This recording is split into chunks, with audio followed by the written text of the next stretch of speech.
আমাদের জীবনে মুহূর্ত এমন একটা জিনিস যাকে গুরুত্ব দিলে বারে বারেই ফিরে আসবে। তবে সময় মতো অথবা সঠিকভাবে গুরুত্ব যদি না দাও, তাহলে বাকি সব কিছুর মতো জীবনে মুহূর্তগুলো দ্বিতীয়বার ফিরে আসে না। যেমন একই মানসিকতার মানুষ এক জীবনে দ্বিতীয়বার পাওয়া যায় না, ঠিক তেমনই মানুষের সাথে কাটানো মুহূর্তগুলো একবার পেরিয়ে গেলে না আর ফিরে আসে না। মুহূর্তগুলোকে যখন আমরা একদম কাছে পাই, তখন ওই মুহূর্তের সঠিক গুরুত্ব অনেক সময় ঠিকভাবে দিই না। মনে মনে ভাবি যে এখনো সময় আছে, এই নিয়ে বেশি মাথা ঘামানোর দরকার নেই। মানুষ অনেক সময় অনেক ক্ষেত্রেই নিজের অজান্তেই অনেক কিছুকেই অবহেলা করে ফেলে। আর যে জিনিসটা দীর্ঘ সময় ধরে অবহেলিত হয়, সে তো একদিন হারিয়ে যাবেই। তাই মুহূর্তগুলো যেদিন হারিয়ে যাবে, রেখে যাবে এক গভীর শূন্যতা, সেদিন মনে হবে ওই সামান্য একটু অবহেলার জন্য মনের মধ্যে যে শূন্য ফাঁকা জায়গাটা তৈরি হয়েছে, এর যন্ত্রণা ঠিক কতটা তীব্র। কখনো কখনো একটা ছোট্ট সময়ের গুরুত্ব এতটাই বড় হয়ে দাঁড়ায় যে হারিয়ে ফেলার পর তবেই বোঝা যায় ওই সময়টা কতটা মূল্যবান ছিল আমাদের জীবনে। তাই তো সময়ের প্রতিটা মুহূর্তকে ভালোবেসে আঁকড়ে ধরো। কোনো কিছু পেয়ে গেছো বলে তাকে অবহেলা করো না। হারিয়ে যেতে কিন্তু বেশি সময় লাগে না।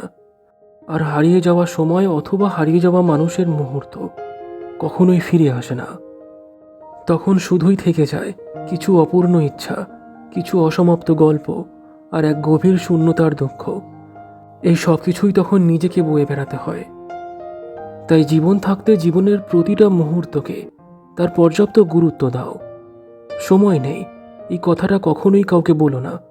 অন্তত নিজের মানুষটাকে তো একদমই বলো না। এই সময় নেই কথাটাই তো কাউকে এড়িয়ে যাওয়ার জন্য সর্বোচ্চ অজুহাতের সর্বোচ্চ অবহেলা। কখনো কেউ 24টা ঘন্টা ব্যস্ত হয়ে থাকে না, যে কেউ কথা বললে তার কথার উত্তর দেওয়া যায় না। সবাই আজকে সবটাই বোঝে যে প্রত্যেকের তার নিজস্ব জীবনের নিজস্ব কিছু দায়িত্ব আছে। আর এই জন্যই মানুষ সবসময় কিন্তু সঙ্গে থাকার সঙ্গ চায় না। দূর থেকেও একটু কথা বলে মানসিক সঙ্গটা দেওয়াই যেতে পারে। তাই কেউ কেউ তো শুধুমাত্র কথা বলার জন্যই অপেক্ষা করে।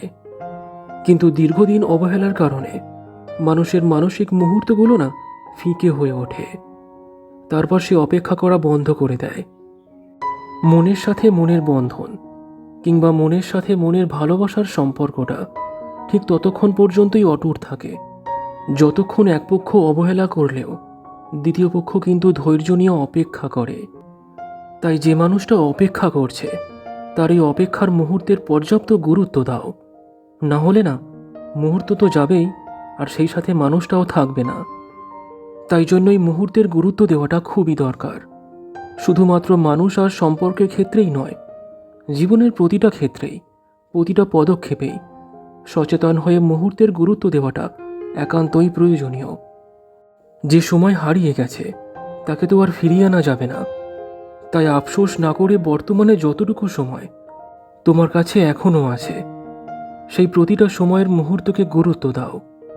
যা কিছু হয়ে গেছে তো হয়ে গেছে, এবার থেকে মনে রাখতে হবে যে প্রত্যেকটা দিনই নতুন দিন, নতুন সুযোগ। তাই নিজের স্বপ্নগুলোকে পূরণ করতে না বর্তমানের মুহূর্তটাই যথেষ্ট। মুহূর্তকে যত গুরুত্ব দেবে, তত সফলতা তোমার সঙ্গে জড়িয়ে থাকবে, তত মানুষ তোমার সাথে জড়িয়ে থাকবে। দেহেতে প্রাণ আছে মানে এখনো সম্ভব নতুন করে আবারও শুরু করা সম্ভব। তাই ভেঙে যাওয়া জিনিসকে জোড়া লাগাতে না গিয়ে বরং যতটুকু জীবনে এখনো অবশিষ্ট আছে তার অবহেলা না করে সঠিক গুরুত্ব দাও। দেখবে সেই জিনিসটা আর ভাঙবে না।